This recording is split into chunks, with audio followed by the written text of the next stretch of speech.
Before I begin, I just want to invite you to slow your breath down a bit, because in this episode, there might be some stuff that stirs something sharp on the inside, especially if you've ever trusted something that looked like love, but really wasn't. See, this is a space here for clarity and not for shame. So if anything begins to feel overwhelming, take a break, because you're not here to prove anything. You're here to reclaim what's yours. Let's go ahead and begin. I'd say counterfeit care doesn't always show up looking fake or obvious. Oftentimes, I think it shows up looking familiar. See, that's what makes it so dangerous. It mimics real connection, and it echoes real language, and it resembles all the real virtues. That is, until you're inside it. And then something feels kind of off.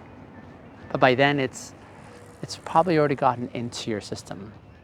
Because counterfeits, they don't just trick your eyes, they actually trick your emotional memory. So they often know what it is that you're longing for. And they study your pain really meticulously. They sort of replicate what safety kind of sounds like. But make no mistake, it's not safety. It's really a strategy. Because when someone wants to gain power over you, well, they don't have to fight you. They just have to sound like the very thing that you've been looking for all along. See, grooming systems, very much like the 764, which we've been exploring this whole series this month, they don't come with red flags showing up. They often come with affirmations and the applause and language that looks like it's healing, but functions a lot like control. And they don't say, we're here to dominate your mind. No, what they say is, we're here to tell the truth that everyone else is really afraid to say. Or we're here to bring clarity to your picture. Or we're here to validate your experience. Or we're here to build something better. And maybe you believe them at first, because the language makes sense, because it sounds like what you should want, because it gives you permission to feel something that's never really been allowed before. But here's how you know it's really a counterfeit. And that is, it always ends up costing you more than it actually gives you. See, real love makes you feel lighter. Counterfeit love, though, it makes you feel smaller. Real truth, it makes you brave. Whereas counterfeit truth makes you feel rigid. Real strength makes you feel safe. Whereas counterfeit strength makes you silent. See, real healing brings people together. Whereas counterfeit healing makes you suspicious of everyone around you. And 764 traffics so much in the counterfeits. And if you're not paying attention, if you don't name it, then you will start to internalize the wrong blueprint for what wholeness could look like. So let's just take a few moments and name them, shall we? Let's actually put language to the counterfeits that show up in grooming systems like the 764. And also let's consider why naming them is really the beginning of reclaiming your sense of clarity.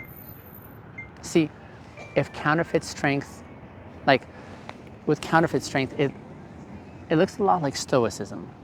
It looks like dominance. It looks like, I don't need anyone, right? It looks like power that never really apologizes. But real strength stays connected under pressure especially. Real strength makes room for emotions. And real strength does not need to control the room. It actually carries peace into that room with it. And 764 sells you the opposite. It tells you that feeling is weakness, and that vulnerability is really manipulation. And that tenderness is feminine, that asking for help is dangerous. So in this setting, you armor up and you numb out and you pretend that you're okay. And then when that armor becomes identity, well, you can't even hear your own heart anymore. See, that's not strength. That's in essence shutting down. And then there's also like the counterfeit empathy, if you will. It looks a lot like validation, right? It sounds like we get you, but it only lasts as long as you agree. See, real empathy makes space for differences. Counterfeit empathy makes space for obedience alone. And 764 creates these echo chambers where your pain is welcomed as long as it feeds their narrative. But when you try to say something outside of that script, try to name like your doubt, for example, or try to push back in any way, and then watch how fast the empathy evaporates. Because it was never really empathy. It was more like bait.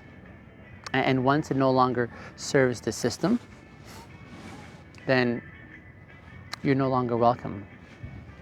And then of course there's like the counterfeit truth, right? Now this one here can be tricky because grooming movements, they don't just lie. They also actually weaponize fragments of truth. And they say things like, you've been lied to by society, or mainstream culture, it doesn't really care about you, right? Or you're not crazy to feel unseen.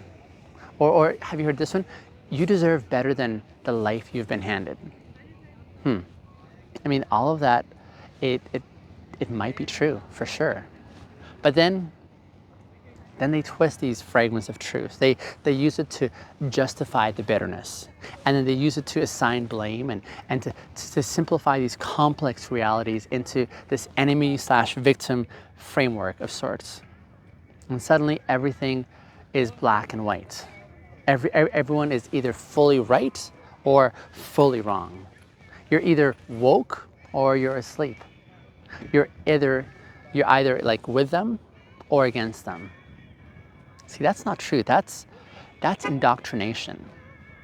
Real truth expands your thinking, whereas counterfeit truth just contracts it. And then have you considered about counterfeit accountability? See, this one here, it masquerades as maturity. We're not afraid to call people out, they say, right? Or we hold our community to high standards. We demand excellence. I mean, all this sounds good until you realize that the accountability only flows in one direction. I mean, you can be critiqued, right? You can be corrected. You can be disciplined as well. But when it comes to the leaders though, I mean the ones who are in power, well, they're never wrong, right? And they never apologize. They never admit harm. Because counterfeit accountability is just control in a nicer outfit. Whereas real accountability invites this mutual sense of growth. Counterfeit accountability demands obedience without any question. Now, here's the most important part, I think, of this episode. See, you don't have to shame yourself for falling for the counterfeit, okay? Because when you've been deprived of the real thing, well, the fake thing feels like home then, right? If you've never known safe strength, for example, of course you'll cling to dominance then. If you've never known what empathy looks like, that especially empathy that doesn't judge, of course you'll crave validation, even when it's manipulative. If you've never experienced truth without punishment, of course you'll confuse certainty for clarity. This is not about foolishness. No, this is about emotional starvation. And counterfeit like care only works because the real care has been missing all this time.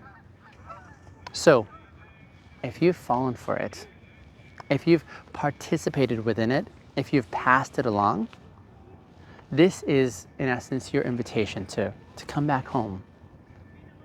Not to where you were before, like the manipulation, but to who you are now. Though the one who can actually perceive and see what I'm talking about right now. Because clarity doesn't just help you leave, clarity also helps you to rebuild again. It helps you to ask better questions. It helps you to choose better communities. It helps you to recognize when something feels good, but in essence is going to cost your wholeness. And clarity starts with naming. If it's not intimacy, then don't call it love. If it's not rooted in truth, then don't call it healing at all, right? If it's not safe to question, well, don't call it community then. And if it punishes doubt or expressions of doubt, don't call it accountability. See, this is what we do in the 764 movements that we're transforming. We want to name what others are hiding. We want to challenge these systems that are hiding behind pretty language, if you will. We want to refuse to let buzzwords become the chains that shackle others. And we want to root everything, like everything, in these two things. Number one, integrity. And the second, intimacy. Because real integrity does not demand loyalty. Real integrity actually earns trust. And real intimacy, it doesn't require silence. It actually welcomes your voice. 764, I mean the original digital space where manipulation was masquerading as connection, I think it can now become a rallying cry. Not because we're glorifying pain anymore, but because we refuse to let it go unnamed. See, we're flipping the script here. We're naming the counterfeit. And we're making space, if you will, for the real thing. And listen, if this episode has brought something into focus for you, something that you've maybe long suspected, something that you once called love, but now you're realizing was really control, I want to invite you to join me. Join me tomorrow for our episode. In that episode, I've titled it Integrity as a Resistance. Integrity as Resistance. I can't wait for that episode. But we're going to, in that episode, talk about what it means to live in such an alignment with your values that you become immune, in essence, to any manipulation, right? Not by building walls, but by staying rooted. Rooted in your truth, rooted in your values, rooted in your convictions. Until then, I want to encourage you to say it out loud. Name what it was that hurt. Name what felt real but really wasn't. And then let that naming become your liberation. Thank you for listening to this episode. I will see you hopefully tomorrow. Bye for now.